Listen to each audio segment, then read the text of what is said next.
Have you ever had issues with being stuck on the gearing process for closers? Well, I'm sure a lot of people have, considering that they've asked so many questions throughout the many years that I have been creating videos and guides for this, and yet we still get new people coming every day wondering what to do next. So in this guide, we're going to show you exactly what you should be doing from the very beginning till the very end, considering they've had many changes added ever since the release of the new raid, Behemoth. So without further ado, let's get into the meat of things. Remember that the timestamps are listed in the description if you're looking for specific answers. If you're not yet aware, this channel covers everything related to a private server, and that server is called Code Closers. If I were you, I'd choose Code Closers private server, and there's a reason for that. There's many benefits, of course, in custom content that the officials do not have.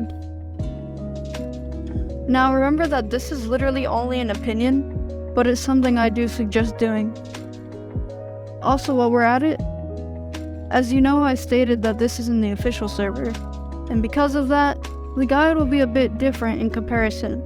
Now with that out of the way, the first thing you want to do is type in codeclosers.to on your web browser, click on the sign up tab, and once you've verified your email and registered, download the game off their website.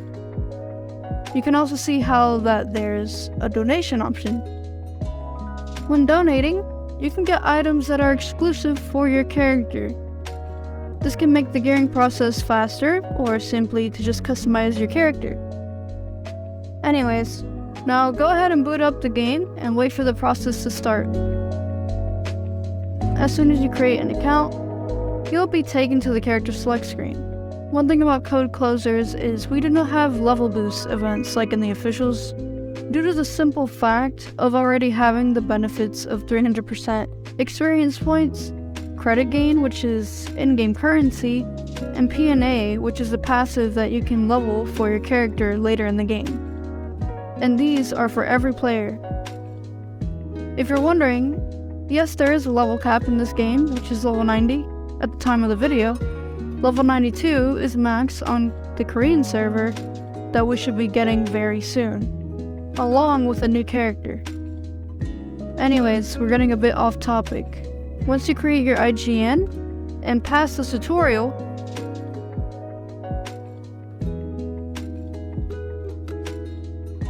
you will be taken to your character's hub. The first thing you will see is a quest. This quest tells you to speak to an NPC.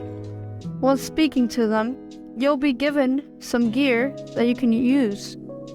Before this update, we were only able to use equipment that can only be used at level 70. And now it's different. You're given 2 boxes that you can open on your newly created character, which will then be used to easily carry you through the gearing process. However, there's another gearing box you're given, which is called Designed Plain Gate Extreme Handout Box. Only open this when you're level 70 or higher. It can only be equipped when at level 75.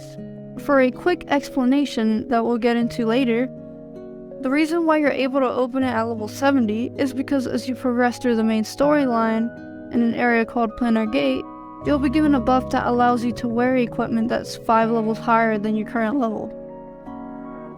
As you can also see here, you can get a box that is also used for costumes. Once you open it, it'll be timed for 15 days,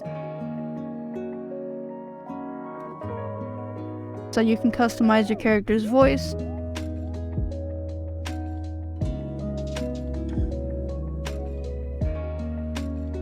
idle motion, and hub, and dungeon, illustration, and even effects. Only open the costume box if you know you'll be leveling your character soon due to stats. And here's a little tip for you. If you are just making an ult and you wish to transfer some things over to your bank, move over the automatic growth boxes, which are the gear boxes, Black Lamb's Cookie, which are healing potions, Union Special Phase Stabilizer, which are experience potions, and all-in-one talisman boxes, which are buff passes. What if you want to level up quickly as well? Well, now that you're literally given this equipment that levels up with you, you can simply run the last dungeons through each hub that easily levels your character without having to worry about switching between equipment for your core, which is the weapon, and 2 equipment modules, which are the 2 slots on the very top of your character equipment. The rest, however, will need to be replaced if your damage isn't being kept up with the later dungeons. Now here's a little disclaimer. If you're playing a team named Radis, which are the characters Chulso, Mirai, Unha, Lucy, and Ares, they are not able to skip missions, or else you'll miss their promotions. They are the only 5 characters, as of right now, that start off at level 67. Which I actually find to be a bit unfair, by the way, and really odd.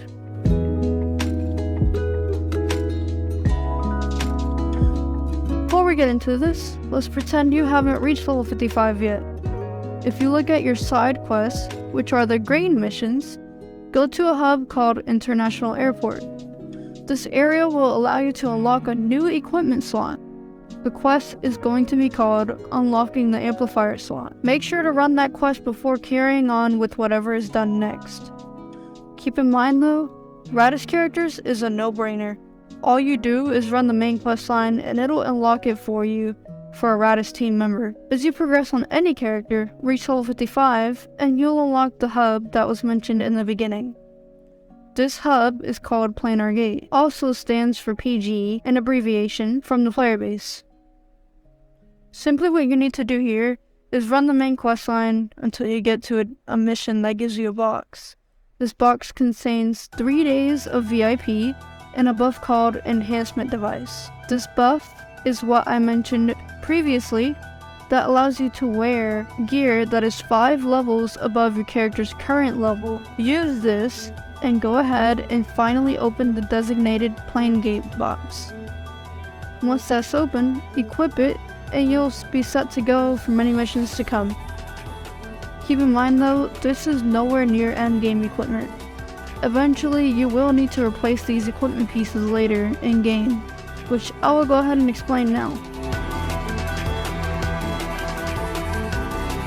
When you reach an area called Union Division HQ, do not skip the missions. There are many reasons why, and here's why. Well, first of all, the questline will give you lots of experience points. And no, I'm not lying about that. Literally, this whole hub and the HQ gives you so many experience points that you should really be taking advantage of. When the dungeons are completed for the first time only, you'll drop a bunch of useful items and materials that can be used to your advantage later down the road. Once you reach that certain percentage, you earn a chest by completing them. Some even give boosters, sticky residue, chip protectors, and much more. You're gonna need all those, so make sure to keep it with you as you're progressing along the way. There's also something big that I want to mention. Basically, there's certain dungeons that hand out really useful items by the time you clear it for the first time. Now, I actually did not know this before. I thought it was through quests, but I realized that this can happen if you clear the dungeon once. It has to be in the highest difficulty. For example, in Union Division HQ Chapter 2 tab, you go to the dungeon called Skyship Bridge. Those drop 10 splendid phase fiber. If you didn't do all quests and powered level through to get 88, make sure to go back and check out dungeons in HQ and run it at least once. Like I said again, make sure that it's in the highest difficulty. Also, there may be more dungeons like that, so keep your eyes open if you are leveling your main or an ult, so you can take advantage and memorize which areas hand out what, so you can go back. For example, I remember dropping a lot of seals, and you can use that to seal over cosmetics to your other character, or simply to sell it or use it later on. Once you get those 2 bosses named Arena or David, you can defeat one of them and obtain 3 gear pieces. These 3 gear pieces are called trinkets. You will use those while also wearing the planar gate equipment that was opened earlier. Once you've managed to get all of this on, you can now progress forward and skip missions until you reach Hunter's Night.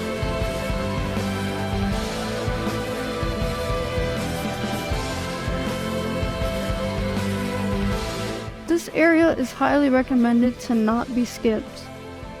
As you progress through here, you can earn a lot of in-game currency while also obtaining equipment that used to be difficult to get back then.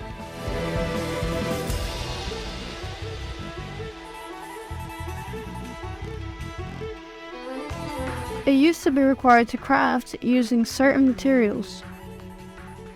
These equipment pieces are called Demon's Night trinkets. Yet again, you can now replace your Union Division HQ that you literally just got not too long ago. The enemies tend to get tanky around this place, which is why I recommend to get those set of trinkets from Arena or David. Here's a little note. A video specifically meant for newcomer and returning player benefits are posted in the description. This is still relevant to this day. Some of these gear pieces I'm mentioning now, and the others that will be stated, can be freely obtained through these benefits. However, it's all the same now pretty much, since most of the early equipment can now just be obtained through the Questline. While on this topic, there's still lots to go into that you can easily earn. As you know, you're level 80 in Hunter's Night, right? But once you reach level 85, you can unlock an area which is called Purification Ops Center. Go back to Planar Gate and speak to the NPC to unlock this place. Yet again, complete the questline here, and you'll obtain 3 sets of trinkets after completing Contamination Hell that is fully transcended at +10 enhancement as well. Yes, there's a system called Transcending Equipment. I won't get into it as much since you literally don't even need to worry about it yet. I'll explain how it works after we actually get into the content that requires you to understand how it works. Anyways, they're called Pilgrim Trinkets. Use these to finally replace your Planar Gate equipment. Remember, you still have on the core and 2 modules until you actually run through later content. This whole section is pretty much the trinkets just fighting over one another right now. Anyways, run a specific dungeon in Purification Ops Center called WoW DC. Once this buff is defeated at least once, complete the mission and you'll earn, yes, another set of trinkets. This one is called Devastation Trinkets. Replace your Hunter's Night trinkets with the Devastation ones. You should be sitting at a good amount of combat power now to progress through later storyline.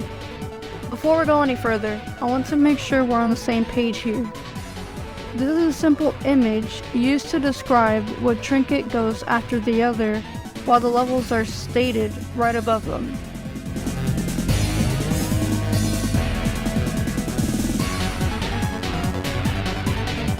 Now, as you should know, when getting to this part of the process, you'll see 2 different areas in the hub select that both deal with theaters. One being the actual theater and the other being reverse theater.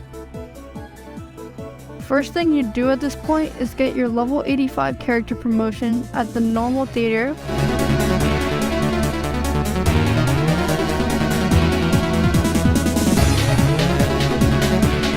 Once you've done that, you need to go to reverse theater. The reason why this place is mentioned is because this is the main area where most of your equipment is obtained. Mainly raid equipment. Don't worry though, you're going to see how easy it is to obtain these equipment pieces. Now, as soon as you enter reverse, you'll see an NPC with the quest to accept it. This is going to be the very beginning of this gearing process that will finally replace your weapon, also known as the core, and your 2 modules. Literally the first thing you do is talk to an NPC named Count D. He's going to give you the missions to start running in reverse. Next, all you need to do is finish the Beelzebub questline. If you're having trouble running these dungeons, make sure to always set the dungeons mode to patrol. It's actually the easiest difficulty for these dungeons.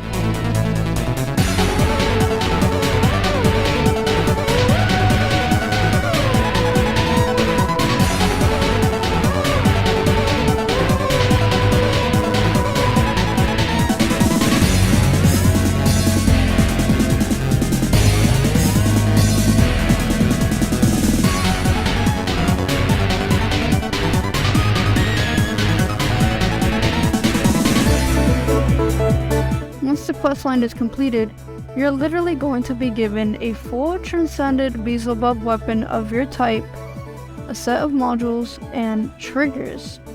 Now, if you never heard of the trigger slots, it most likely means you don't have it unlocked. Triggers are a big part of the gearing process. They make your character deal lots of damage to enemies. In Hunter's Night is where you can unlock these 3 slots in the middle of your character's profile. You can simply speak to this NPC named Jerry Kim, which gives you the quest called Another Nightmare, Unexpected Subject. Accept it and simply run through it. Keep in mind that this mission is a side mission, which means its quest is a green icon instead of yellow like the main line, or blue for repeated missions. Once you complete the quest, you'll be given 4 boxes you can choose from for triggers. Literally all 4 of these are just straight up placeholders after running about, let's say, maybe 6 dungeons when doing the first few missions in Reverse Theater to unlock that Beelzebub Raid dungeon. So it doesn't matter which one you choose out of these. Go ahead and equip them, and now you've unlocked trigger slots.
a way to start this off on this section.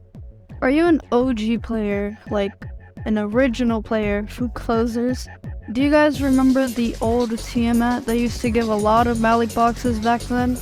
It was great, wasn't it? Well, sadly, she's been moved over to an area which is named Ancient Dragon Sword Fight. This area is locked in Busan. You used to have to run all the missions to unlock it, but now with the recent patches, you can simply move over to Busan and accept the mainline mission, which is literally called the same thing as the hub, Ancient Dragon Sword Fight. Does she actually give a lot of Malik boxes? Nope, not anymore. What this area is mainly meant for are chips and an equipment piece for the current meta amplifier. Yes, endgame wise, this amplifier you get here is straight up the endgame version. The good news, with this piece, you don't need to worry about it. But remember, there's a catch. You still need to worry about transcending them. And now that we're here, where we actually have to know how to transcend, what is transcending and how does it work? Transcending is another term of upgrading your gear. If you haven't noticed yet, there's stars right below your equipment. That means they've been transcended at least once or more. Now to explain this simply, you just need a certain amount of materials to transcend the equipment. Sometimes though, there's multiple options. Like when you right click on this amplifier, you'll see multiple options on top. The first tab is using the minimum material to transcend with having a chance to fail.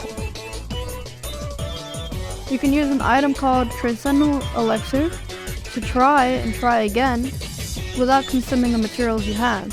However, keep in mind, the thing that you are consuming is the elixirs each try. How can you get these exactly? They are literally only earned through events. They're also bought from the black market and in the bit store for 100 bits each. There's also another item you can use called Shape Memory Device that prevents your enhancement, gear tunings, and chips. Simply add both of these options in, so when you succeed, not only will you use the least amount of materials, you'll also preserve all of the stats you had on previously. You can earn these again in black market, events, Union Pass, or the bit store. Yes, if you succeed without a shape memory device or any of these other specific preservative items, your gear piece will completely reset to 0, all of the tunings will be gone, and including your chips. So make sure to use those if you already tweaked your equipment piece. Now on to the second option. This one, you need the maximum amount of materials, and it takes the longest time to achieve. This is an option you'd use if you either don't want to use the elixirs or you don't actually mind the material requirement, because some equipment pieces don't actually require that much if it's the maximum requirement. Now, this isn't necessarily for the amplifier, but for some equipment pieces, they require you to use a specific amount of transcendental elixirs, and using that will literally give a 100% chance of an upgrade while using the most minimum requirement for this amplifier. This is an option you'd use if you don't trust your luck on the first tab, RNG, since the first one has a chance to fail many times while consuming them. This is also an option for you if you don't have that many to consume and just hope to achieve. I understand that this can be a bit frustrating because of the time like this right now with Behemoth Raid, which is a new one that I'll get into later, has caused those elixirs to skyrocket in price and also is really scarce now. Anyways, now that you know how transcending works, some gear pieces have more than one transcending step. Just like this amplifier called Betraying Dragon, it's required to be transcended twice. Keep in mind that you still have to craft it. You can't just expect to get it from a quest just like the others, like you've done already. You're getting closer to the end game now, so if you see yourself thinking about what is the best option for you gear-wise, it's when you actually start realizing you're getting closer to end game. Now how exactly do you craft it and where? After completing a few mainline quests, they give you a free temporary dragon amplifier with full SS tunings, and the quest is called Azeroth Does Rant. With this temporary one, you can replace your Busan module with it for now. With the recent patches, it doesn't matter what hub you are located at to check something specific. If you go to the NPC called the Matter Mixer, this is where you find anything to craft. You can also have the option to favorite many items in the list, so you don't need to go through all the scrolling next time you encounter this. A little off topic, but if you're wondering on what to favorite, usually the items and code fusion tab, which is located at the very bottom, has the items you can prioritize on. Valuables like fuels, PNA evolution kits, tuning plugs for gear, and costumes, which is used to choose a specific tune you want while getting a chance of also obtaining SS tuning on your equipment or costume piece, quality assurance shields, costume fusion fiber, and more. You can favorite up to 20 items, so make sure it's an item you know you would craft constantly. Anyways, go to the tab named Ancient Dragon Historic Site. The tab will be at the very top, only if you're actually at that hub. If not, you'd have to scroll down and find it. Once you're here, click on the Sector Epic tab. Scroll to the very bottom, and you'll see an icon of 3 amplifiers that you can choose from. Each amplifier is different regarding the air, back, or chase procs from your character's attacks. Depending on the character you're playing, most characters can go with air or back. However, keep in mind that if you aren't sure which one to go for, either ask the player to choose back attack as a safe option.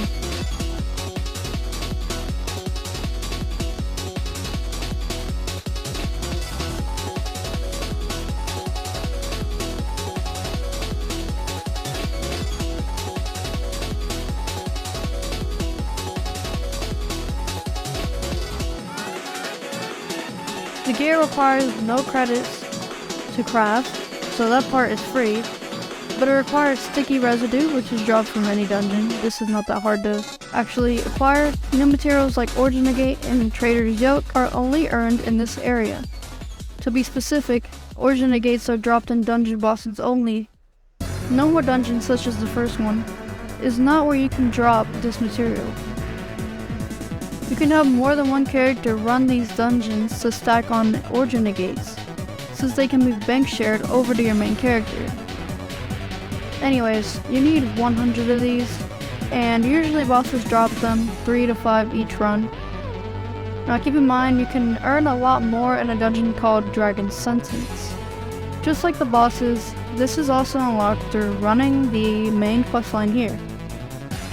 First, you need to run the easy version, then it will unlock the harder one after completing it. Dragon Sentence and another one called Dragon's Execution one, which is much upgraded version of the first one, also drops a material called Trader's Yoke. Both of these dungeons are tanky, but Execution Ground, man, that's a hard one to complete.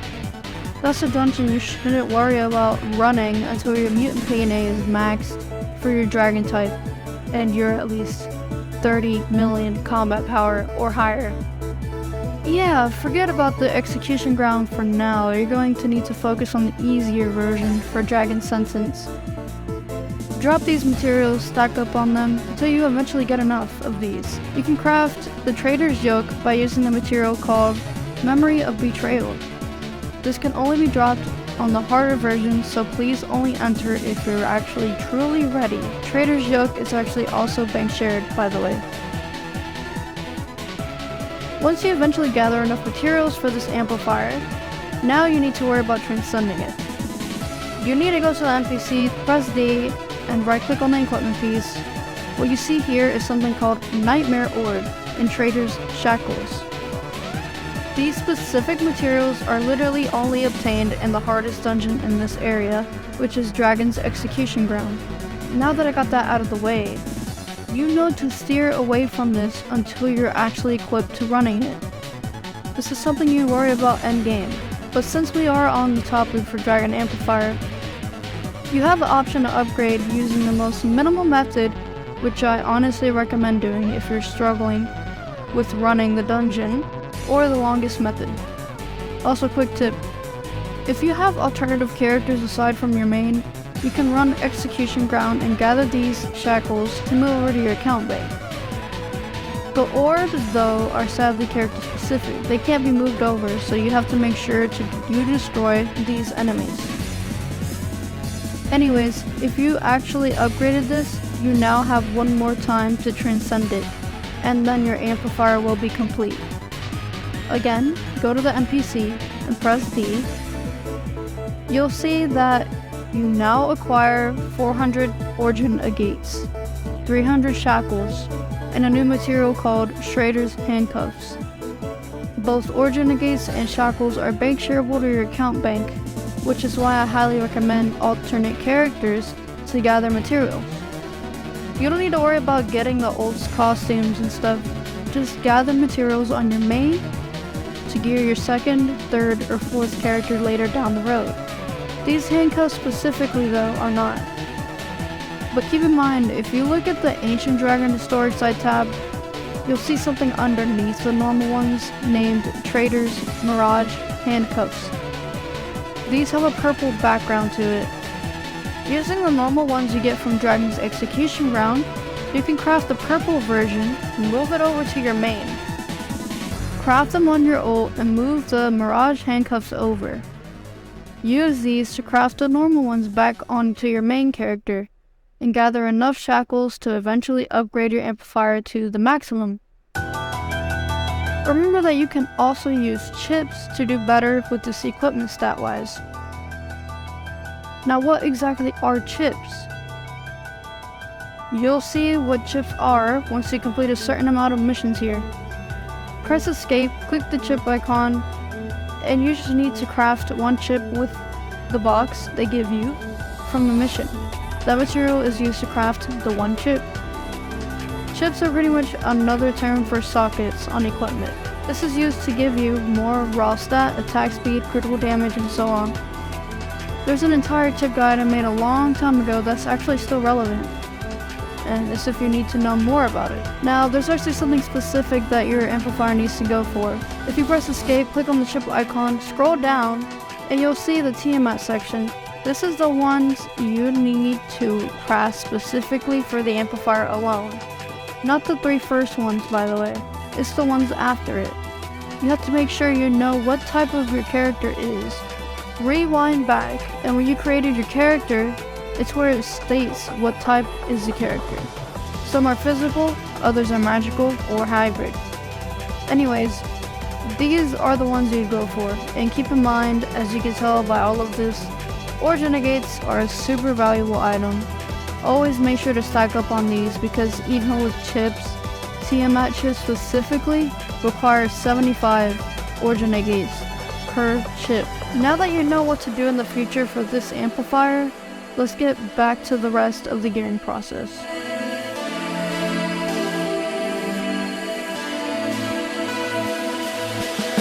To unlock this area, speak to an NPC in Busan and you'll get Centum City unlocked. You'll need to run Centum City to unlock the next area after this. As you can tell already, usually with new normal hubs, there's always a set of trinkets being replaced in the new module. And yep, that's what it is, needed to be changed now.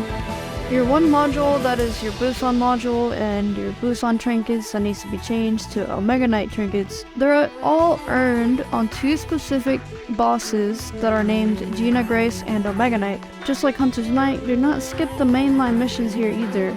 You need this place to clear to unlock the next area, which will be a part of your gearing process next.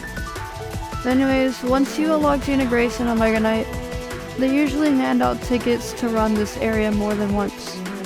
Usually 2 of them.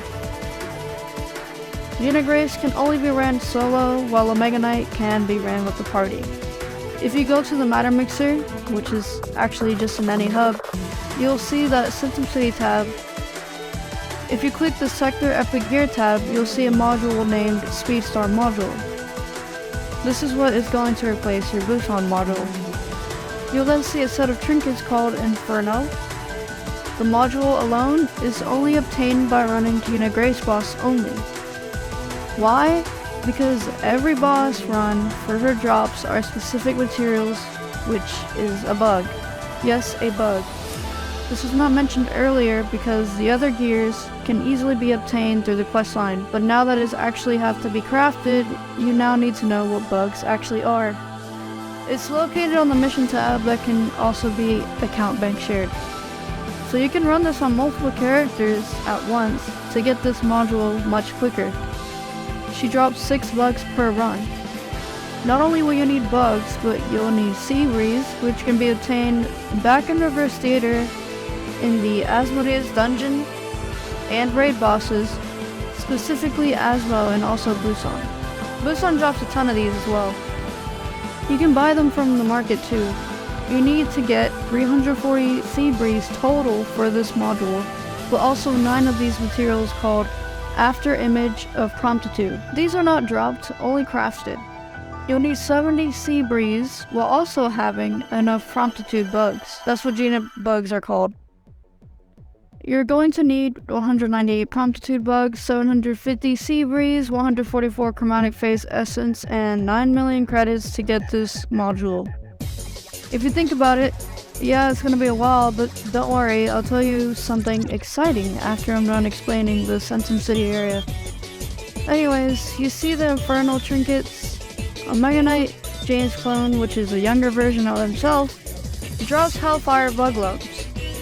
You'll need the same amount as you did for Gina Gray's, which is 198 bugs.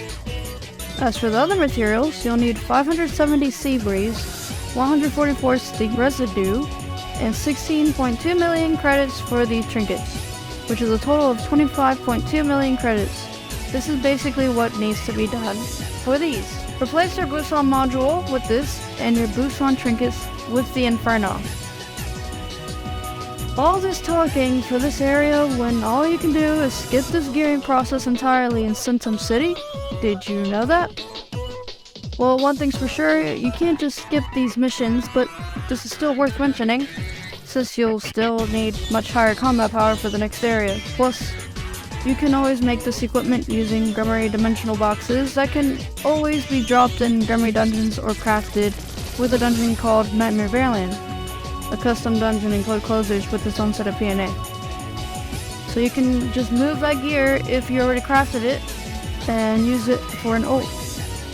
If you want to know more about PNA and its passives, I have a guide covering all of that in an entirely different video. Once you complete the missions in Centum City, you'll be taken to an area called White Knight Fortress. This area, again, replaces your trinkets. Yes, again. Those trinkets that are being replaced is the Inferno trinkets. Yes, despite literally mentioning it earlier, the fact of the matter is, you're going to need the Inferno trinkets and Speed Star module to even complete these missions and things like that in the first place. Anyways, run through these quest lines here, and eventually you'll go through fighting a boss that looks familiar. They were seen before, that was much easier in the quest line when you were leveling up your character. It's Ash and Dust. They are back and ready to do whatever they came for. The first boss you'll unlock is Dust. She drops her own bug lumps as well, just like the other bosses from before. But they're not meant to craft the gear. Dust bugs, which is Searing Wind, are only meant to convert those bugs over to Immortal Dust and or crystals. That's literally it, nothing else. That is literally all the bugs are used for. The 2 materials, which is Immortal Dust and Immortal Crystals. I checked everything else, that's literally the only 2 materials. These bugs are located in the mission tab. They are named Bug Lumps of Searing Wind. If you look at the area tab under White Knight Fortress, you'll see that there's an entire list of these crafts. The main thing to look for are those 2 accessories, which is called Frozen Land Proxy Shoulder Accessory and another Lucifer Goggles. You can only craft them once per account, so if you craft this on the wrong character, there is no going back. You cannot craft it again or move it into the account bank, so make sure to choose wisely. As for the rest of the items, it is up to you on what you'd like to craft first. The rest is cosmetic or actually useful materials. You see how the Immortal Dust and Crystal says it's tradable off a black market only? You know what that means, right? It means it can be bought from other players. This is why I mentioned on how you can just skip Centum City equipment to gear towards Ash and Dust. Maybe you don't even need to grind Centum City equipment at all because you get higher enough level to buy the materials as it is, and just craft the trinkets and the one module. So instead of going from Busan to Centum, you go from Busan to Immortal. Immortal Dust and Crystals drop both in Dust and another Lucifer. You may wonder what's the difference between easy and the hard modes? Well, hard mode gives more bugs and a higher chance to drop something, so that's pretty much it for that. Anyways, as for another Lucifer dungeon, his purpose is to transcend the equipment. Yes, you need to transcend again. I won't go too much into this part since I explained it already in the beginning, but this time, you have 3 options. The bare minimum, while hoping you succeed, the maximum amount to transcend it, or the minimum amount, but 100% guarantee of transcending the equipment piece, as long as you have specific amount of transcendental elixirs. With these 3 options, I still have always recommended to go for the first one. Remember though, it's RNG, which means random number generated. So you may run out of elixirs and won't be able to go for the last option if you really don't want to use a lot of materials or bugs. For the module, you need 8 Immortal Bugs if you're going for the first option, 89 Immortal Bugs if you're going for the second option, 17 Immortal Bugs if you're going for the third option. For the first option for the trinkets is 5 Immortal Bug Lumps,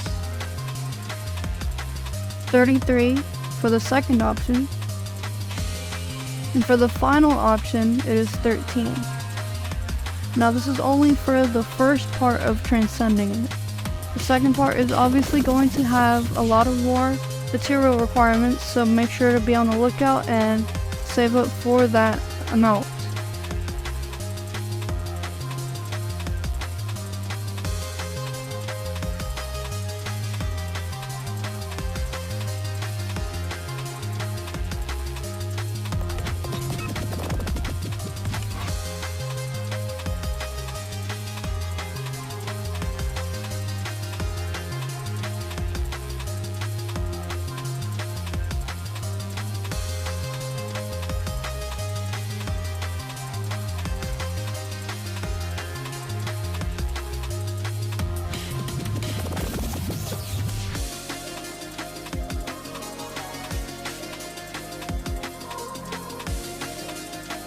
There's also something else that you also need to be aware of when it comes to crafting, and specifically White Knight Fortress. If you go to the Sector Epic Gear tab under White Knight Fortress, and you scroll all the way down where it shows these trans discs. Obviously these are different tiers of the same disc, just upgraded versions. You get Supreme Genes that are only obtained in the Another Lucifer dungeon, which is Ash, and once you get a certain amount of these, you can craft these Supreme Discs. As long as you have at least one, you can equip it to your character. And what this does is, this ends up giving you an awakening passive. Put it in your skill slot, and you'll automatically be able to awaken. However, you can only use this 5 times. So every time you upgraded this Supreme Disc, you'll then deal a lot more damage, and of course attack speed and things like that can buff your character for a certain amount of time. The main thing that it's useful for would be things like really tanky dungeons such as Dragon's Execution Ground. Even the new raid is a lot easier in comparison to Dragon Execution Ground. The only reason why that's hard is because the enemies are extremely tanky, and you have to kill each of them as quick as possible. If you don't, then you're gonna have to suffer by avoiding all their attacks, and their attacks have really big AoEs, so it's going to be really difficult to avoid in general. So this is why I recommend to go ahead and craft that and use it for your character.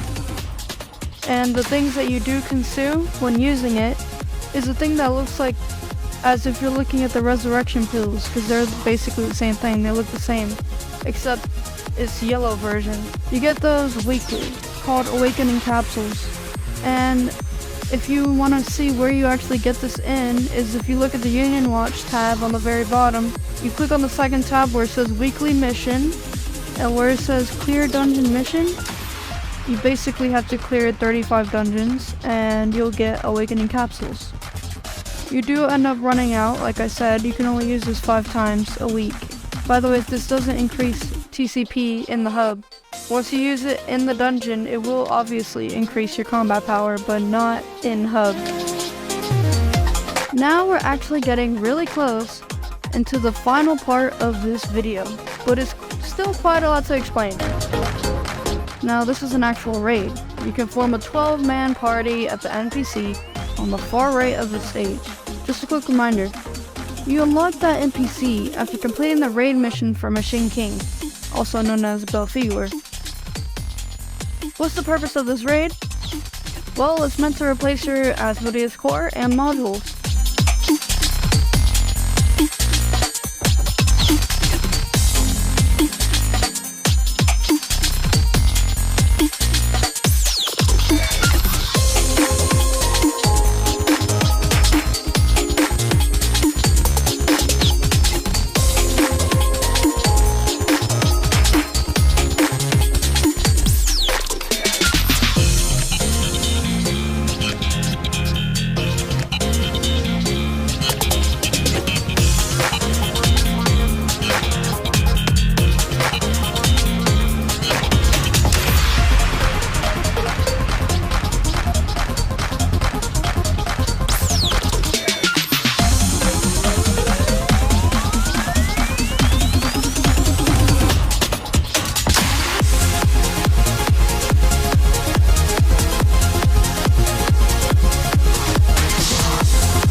Now, just to make it clear, if you wanted to, because the core and the modules are actually tradable, you can literally you could just find a seller for just the precise core and 2 modules. So it is up to you if you wish to just simply level cap your character, get enough credits, enough TCP to run the dailies to gather enough credits, and then just simply buy the precise sloth equipment and get the core and the modules. You need to know this specifically for your character type. For the physical characters, precise sloth, agile core, and the booster and the engine. Magical characters is a mystic core, regulator, and impulsor. Hybrid characters, precise sloth, sharp core, fuse, and condenser. Those are the equipment pieces you'll be using to replace the core and 2 modules. You'll still have on the same ash module and dust trinkets. They're still relevant for endgame. This raid is open Tuesdays, Thursdays, and Saturdays. It's open from 4 AM to 10 PM server time. Every time you complete the mission for Machine King Raid once, you'll get 64 of those materials. In order to transcend each trinket, you need 110 Machine King legacies. Lucky for you, they only need to be transcended once. Asmodeus Raid though is much easier for mini raid, while Machine King Raid is much more tankier, and it requires a much higher combat power, with that being 30 mil plus, with the max machinery elite and PNA. Now, while the modules are 900 to 1.2 billion each, the reason why the modules are most expensive is because they are not being replaced yet. The equipment is pretty popular on sale now because of the Switch, so don't worry if you're going to have trouble finding a seller.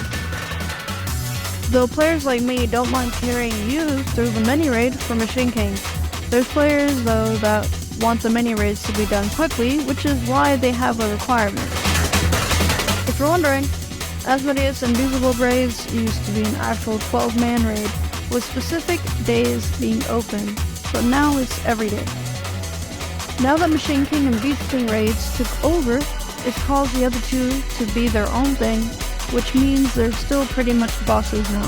The reason Asmo and Beelzebub are still called Raid, despite, taking a few minutes to clear, is because they were actually a 12-man raid. So to this day, until it disappears entirely, they will be considered raid bosses.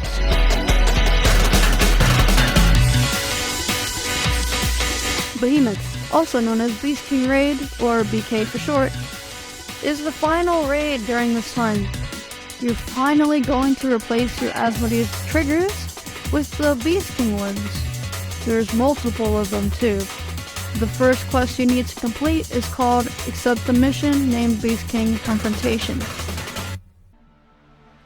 What is Behemoth going to replace?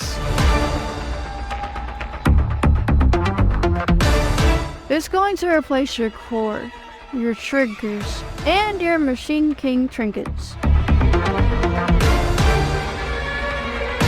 It's open Tuesdays, Thursdays, Saturdays at 4 a.m. to 10 p.m. server time.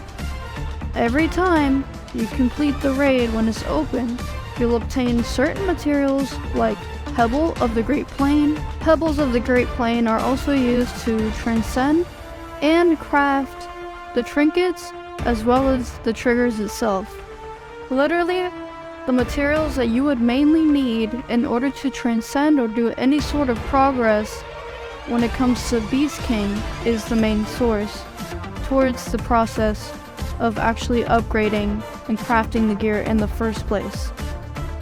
And if you also look at the achievements, you can actually get a lot of pebbles through the achievements. And if you're wondering, the final actual achievement, it is nothing special. You don't get accessories or anything, so you actually have to grind other materials that you get from mini raid for Beast King. And as per usual, which I won't go too far into, is when you run the core, you drop actual keys, but this time you drop cards. Items like Battle Schedule of Challengers, which is used to run mini raid for Beast King core. But now you actually get a bunch of different keys that are, by the way, they're actually black marketable. They are not tradable though. Personal trading, no, they cannot do that. But when it comes to black market, you can literally buy those and get the materials that way. So if you didn't even want to run Beast King in the first place, you could just buy those tickets, but I recommend to run the raid anyways because you get a lot of other stuff too. So yeah, instead of running random bosses, you can choose a specific boss in which you'd like to run for the fastest clear with your party. If you're worried about the raid's difficulty as well, it's definitely not difficult. Beast King is 100% the easiest raid that has been around so far as of recent. The live stream that I have recorded completely shows that solid reaction of how easy this raid has been. We have been waiting for this raid.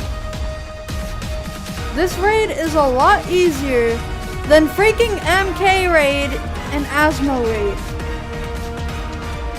You call this a raid? You really call this a raid? Why? It's just called a raid because it looks like League of Legends from this point of view, or World of Warcraft. So you can just like, that point of view, it's like, oh, this is a raid because it's like super high up. The tickets you'd mainly want to buy if you wish to not run the raid are challenged to fight with the successor or challenge to take over the throne, while the other two are also easy. Their phases just take time.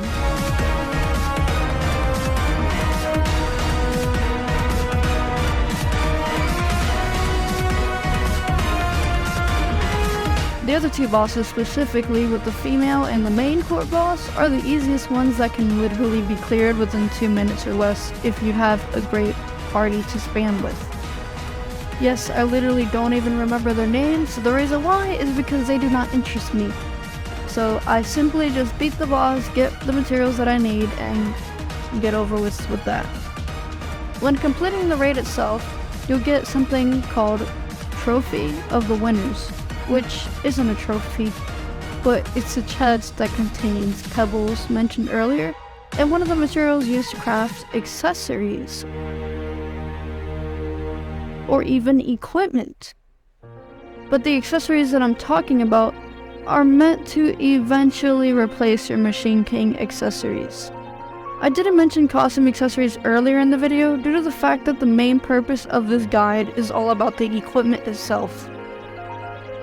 Based on looking at the top 3 ranking of each character, you can pretty much figure out for yourself what accessories you should be going for and where to craft them.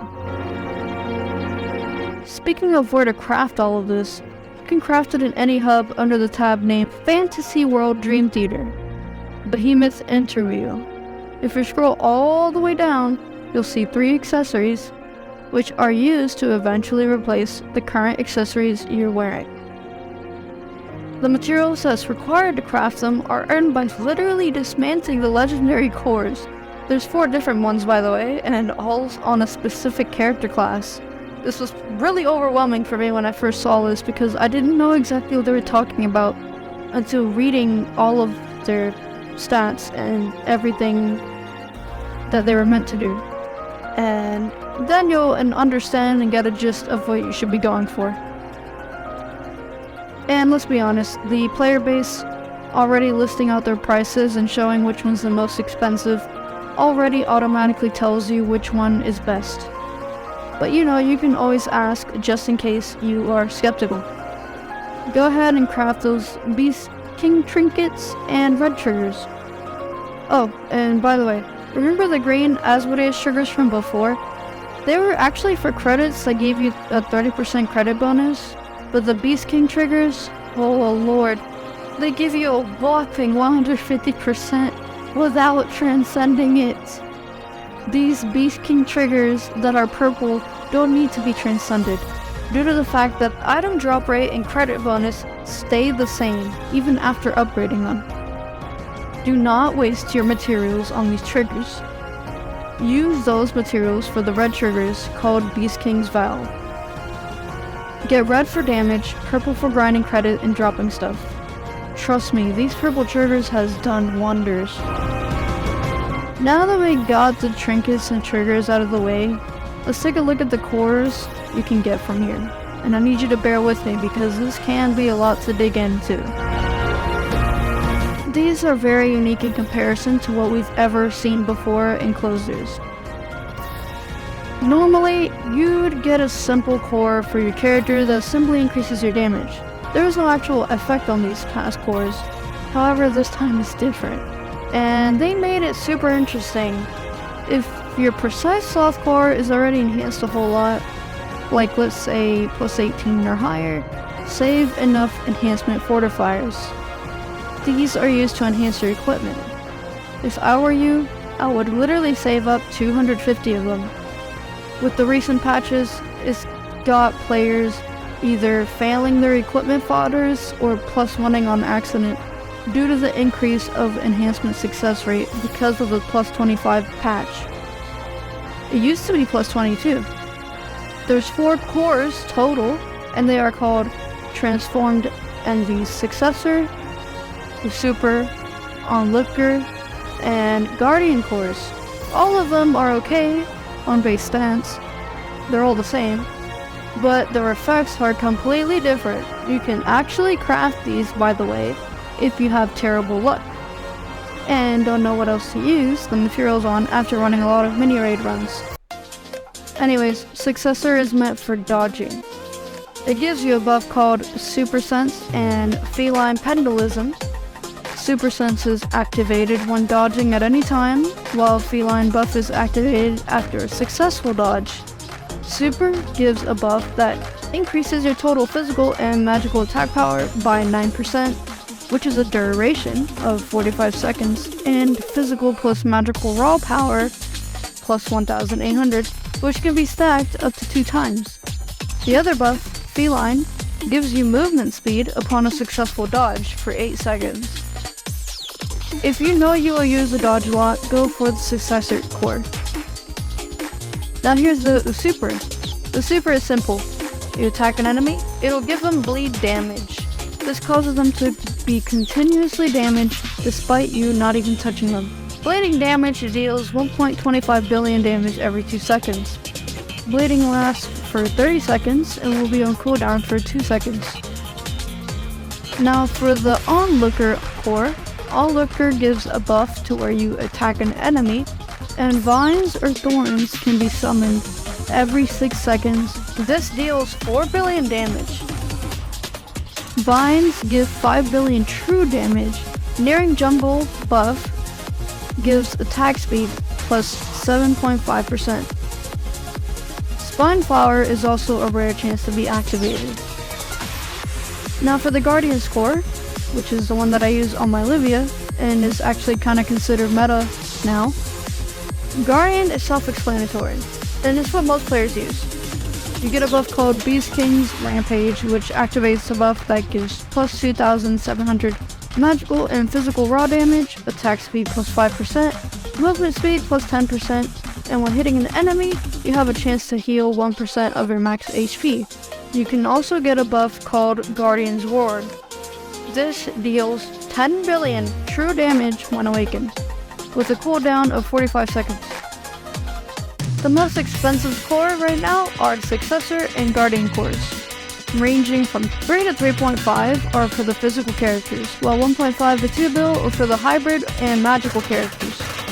I guarantee you, once Ares, the new magic character, releases anytime soon, the prices for the magical cores are most likely going to increase in price because of the high demand. Let's go ahead and see if this even aged well based on the statement that I literally just made. Anyways, please remember to use the enhancement transfer device from your precise soft core. The enhancement transfer device that I'm speaking of can be obtained to 2 specific things. It can be obtained in the Union Pass, which is an event exclusive thing, or it can also be bought in the Bit Store. When moving it over, you will -1 your enhancement. So the reason why I'm saying this is because the precise sloth core in itself is a lot better in stats alone, which is why I have yet to get it for my Mirai yet. You have to have 250 enhancement fortifiers ready before buying the actual new core. I made this mistake, unfortunately, on my Livia, where I was definitely not ready to enhance, and I moved over, used the enhancement device, and I had plus 21 core. I was no longer plus 22, and then my TCP simply decreased. Usually, back when Asmodeus was around, and very important, Asmodeus core and modules, if you were to just use the enhancement device and move it over to the precise soft equipment, the stats alone already increase your combat power by a lot, even after -1 the actual core and modules. So this is why I mentioned that, and once you actually +1 the equipment to what you were before, your TCP will increase more than what it was before, but not by a lot. If you want to know how much, by how much, it's actually by 300k combat powered.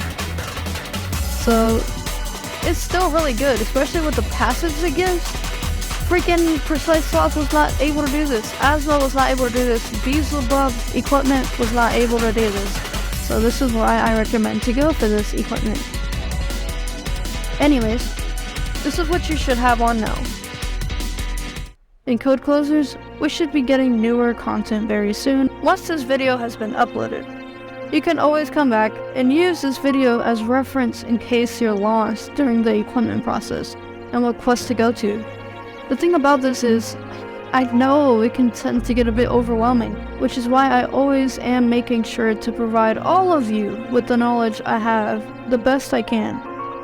I hope this video helps you, and if any of you have questions, you can always feel free to ask me down below. Thank you so much for watching, and as always, I wouldn't be doing this without you, so stay safe, keep your head up, and you'll do great.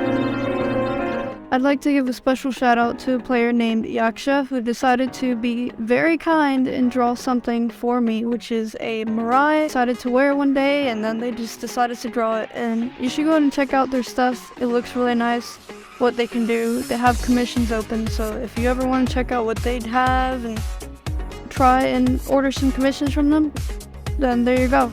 Thank you once again for watching.